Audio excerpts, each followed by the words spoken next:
मेरे प्यारे बच्चों, good evening to all of you. आप सबों का concept Tripura Daudnagar YouTube channel पे स्वागत है। आज मैं दिलीप कुमार चैप्टर को आगे बढ़ाते हुए लेक्चर नंबर ये जो आपका हुआ 4 लेकर के आपके बीच में उपस्थित हूँ। अब हम लोग जो है अलैंगिक जनन को आगे बढ़ाते हुए, जैसा कि पिछले वीडियो में हमने अलैंगिक जनन के 2 प्रकारों को समझा दिया, अब जो है हम लोग इसके तीसरा जो प्रकार है अलैंगिक जनन का, उसको हम लोग समझते हैं। तो तीसरा जो हमने आप लोगों को बांटा है ये है अपखंडन, या इसको पुनर्जनन भी कहा जाता है। तो यहाँ से पहला क्वेश्चन आप याद रखेंगे ऑब्जेक्टिव के तौर पर कि अपखंडन का दूसरा नाम क्या होता है। तो अपखंडन जनन का दूसरा नाम पुनर्जनन भी होता है, या पुनर्जनन को और दूसरे किस नामों से जाना जाता है यदि आ जाए तो इसे हम लोग उत्तर में क्या लिखेंगे, अपखंडन लिखेंगे। तो अपखंडन का डिफिनेशन क्या होता है, उस डिफिनेशन को जैसा कि मैं आप लोगों को बोर्ड पर जो आप लोग को नज़र आ रहा होगा हमने लिख दिया है, लेकिन इसको अपनी लैंग्वेज में पहले समझ लेते हैं कि अपखंडन क्या होता है। जैसे मैं बात करूं कि मान लो कि ये एक चौक है, इस चौक को मैं 3, 4, 5 टुकड़ा में विभक्त कर दूं, और प्रत्येक टुकड़ा मान लिया जाए कि ये मैं 2 भागों में विभक्त कर दिया। अब ये दोनों टुकड़ा को अलग रख दें और इस दोनों टुकड़ा से पुनः एक चौक बन जाए, तो यही जो जनन हुआ इसी को बोलते हैं अपखंडन या पुनर्जनन। इसको कहीं से तोड़ दें, या छोटा सा तोड़े, या बड़ा काटे, या एकदम जो है छोटा कितना भी काट हो, प्रत्येक काट विकास करके एक जस्ट लाइक बड़ा सा खली जैसा था उसी तरह का चौक बन जाए, तो इसी को कहते हैं पुनर्जनन या अपखंडन। तो मेरे प्यारे बच्चों, ऐसा यदि व्यवस्था हमारे पास रहता, एक खली में 50 टुकड़ा करके रख देते हैं, और कल परसों चौथा रोज मैंने 5 दिन 10 दिन के बाद हम देखते हैं कि मेरा जो गोदरेज है जो कोचिंग में है उसमें खली एकदम जो है बढ़ करके ढेर सारा हो जाता, बताइए तो लेने की ज़रूरत पड़ता। लेकिन प्यारे बच्चों, ये है बायोलॉजी, और बायोलॉजी मतलब जीवों का अध्ययन, और ये चौक जो है सजीव नहीं है, क्या है, निर्जीव है। तो इसके बारे में हम लोग बायो में नहीं पढ़ेंगे, लेकिन मैं तो एक उदाहरण दे करके ना समझा रहा था कि मान लो कि एक चौक है और इस चौक के मैं 50 टुकड़ा कर दूं और 50 टुकड़ा से एक ऐसा ही जस्ट लाइक चौक बन जाए, तो इसी को पुनर्जनन कहते हैं। तो पहला क्वेश्चन याद रखना है कि पुनर्जनन किस जनन का ये उदाहरण है या प्रकार है, तो पुनर्जनन अलैंगिक जनन का एक प्रकार है। पहला क्वेश्चन, ऑब्जेक्टिव को पकड़ने के लिए हर एक लाइन को आप लोग को ध्यान रखना होगा। इसके बाद पुनर्जनन का दूसरा नाम क्या होता है, तब पुनर्जनन का दूसरा नाम क्या होता है, तो अपखंडन होता है। कोई विद्यार्थी पूछ दिया तो सर ऐसे भी तो आ सकता है कि अपखंडन का दूसरा नाम क्या होता है, तो पुनर्जनन होता है। अब हम लोग चलते हैं कि पुनर्जनन का डिफिनेशन जो मैं लिखा हूँ उसको समझा देता हूँ। तो हमने लिखा है कि अलैंगिक जनन का वैसा प्रकार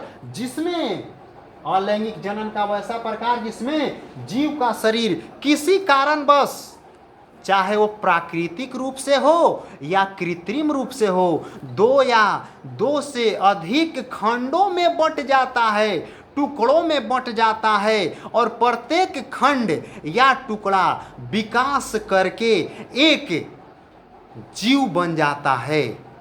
तो इस प्रकार के जनन को पुनर्जनन या अपखंडन कहा जाता है।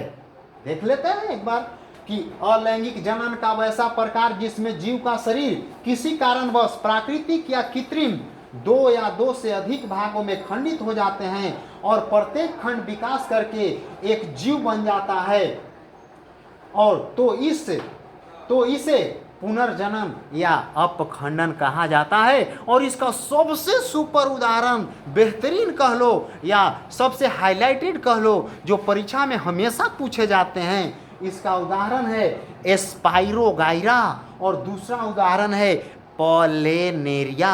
नाम थोड़ा टेढ़ा है बच्चों, बट क्या करोगे, नंबर पाना है तो कुछ पाना है तो कुछ खोना पड़ेगा। कहा जाता है कि जो विद्यार्थी सुख चाहते हैं वो विद्या को छोड़ दें, और जो विद्या चाहते हैं ना वो सुख को छोड़ दे। तो आप लोग तक को तय करना है कि हमें विद्या चाहिए या सुख चाहिए, एसी का हवा चाहिए कि ये जो डीसी का जो गर्मी है उसमें पसीना बहा के आप मेहनत करेंगे तो मेहनत एक दिन सफलता रंग लाएगा और आपको उस दिन खुशी होगा कि नहीं, हमें जो पसीना बहाया था उसका परिणाम, उसका रिजल्ट आज बहुत ही अच्छा आया। और आपको खुशी इतना होगा कि खुशी से आपके परिवार का, आपके समाज का, आपका सीना एकदम गर्व से चौड़ा हो जाएगा विद्यार्थी। तो चलते हैं स्पाइरोगाइरा और पोलेनेरिया इसका सबसे बेहतरीन उदाहरण है। अब देखते हैं, मान लो स्पाइरोगाइरा का आप चित्र देख रहे हो जैसा कि हमने बनाया है, ये स्पाइरोगाइरा का चित्र होता है। मान लो ये स्पाइरोगाइरा इसका केंद्रक है। अब इस स्पाइरोगाइरा को मैं 2 भाग में या 3 भाग में या 4 भाग में या कई एक भाग में बांट दूं तो यहाँ बोर्ड पर मेरे दोस्त, मेरे स्टूडेंट जगह नहीं है, इसको मैं 2 भागों में बांट दिया हूँ अलग अलग। अब ये दोनों भाग ये विकास करके ये जो दोनों भाग है एक पहले जैसा प्लेनेरिया बना लिया। तो इस प्रकार से अपनी संख्या को बढ़ा लिया, अपने समान एक जो है स्पीसीज की उत्पत्ति कर दिया, एक जीव को जन्म दे दिया। तो इस तरह के कहा ही जाता है कि अपने समान संतान को जन्म दे देना, इस संख्या को बढ़ा देना ही क्या कहलाता है, तो जनन कहलाता है। तो इस प्रकार से ये जो है स्पाइरोगाइरा अपने शरीर को किसी कारण से 2 या 2 से अधिक भागों में खंडित कर देता है, या तो प्राकृतिक रूप से या तो कृत्रिम रूप से, और प्रत्येक खंड आगे चल करके विकास करके एक पहले जो प्लेनेरिया था जिसका शरीर खंडित हुआ था उसी तरह का एक प्लेनेरिया बन जाता है। तो इस तरह के जनन को जो है पुनर्जनन यानी फिर से जनन, ओइसने जनन, जैसन हलई ओइसने। तो इस प्रकार के जनन को अपखंडन या पुनर्जनन कहा जाता है। तो अब हम लोग चलते हैं जो दूसरा एग्जाम्पल है, दूसरा एग्जाम्पल जिसे हम लोग बोलते हैं ये जो प्लेनेरिया है, स्पाइरोगाइरा के बाद प्लेनेरिया भी वैसा ही जीव है जो देखने के बाद देख रहे हैं ऐसा प्लेनेरिया होता है। इस प्लेनेरिया को हमने क्या किया है, 1 2 3 4 5 भागों में विभक्त कर दिया है। यहाँ मैंने 4 भाग दिखाया है, 1 2 3 4 भाग, और चारों भाग विकास करके एक प्लेनेरिया बना लिया। तो इस प्रकार से इसका भी शरीर किसी कारणवश से 2 या 2 से अधिक भागों में बंट गया और प्रत्येक भाग डेवलप करके, विकसित हो करके, विकास करके एक जो है पहले जैसा एकदम प्लेनेरिया बना लिया। तो इस प्रकार के जनन को अपखंडन या पुनर्जनन कहा जाता है। तो अब मेरे दोस्त, मेरे भाई, आप लोग को मैं बता दूं यहाँ से इम्पोर्टेंट क्या है। इम्पोर्टेंट पहला है कि पुनर्जनन का दूसरा नाम क्या होता है, तो अपखंडन होता है। अपखंडन होता है। अपखंडन किस जीव में होता है, तो प्लेनेरिया में होता है और आपका स्पाइरोगाइरा में होता है। आ जाएगा कि ये स्पाइरोगाइरा किस प्रकार का जनन करता है, तो स्पाइरोगाइरा पुनर्जनन करता है या अपखंडन करता है। या आएगा प्लेनेरिया किस प्रकार का जनन करता है, तो प्लेनेरिया पुनर्जनन करता है, अपखंडन करता है। कोई भी ऑप्शन रहे और दोनों रहे तो दोनों में मार देंगे।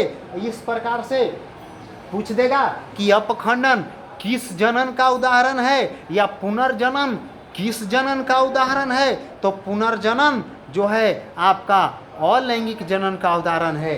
अब कहा जाए कि क्या पुनर्जनन में किसी जीव का शरीर 2 भाग में ही बढ़ता है या 2 से अधिक भाग में बढ़ता है, तो इसमें हम 2 भाग में बटे या 2 से अधिक भाग में बटे, प्रत्येक जो खंडित भाग है वही खंडित भाग विकास करके, वृद्धि करके एक पहले जैसा प्लेनेरिया बना लेता है।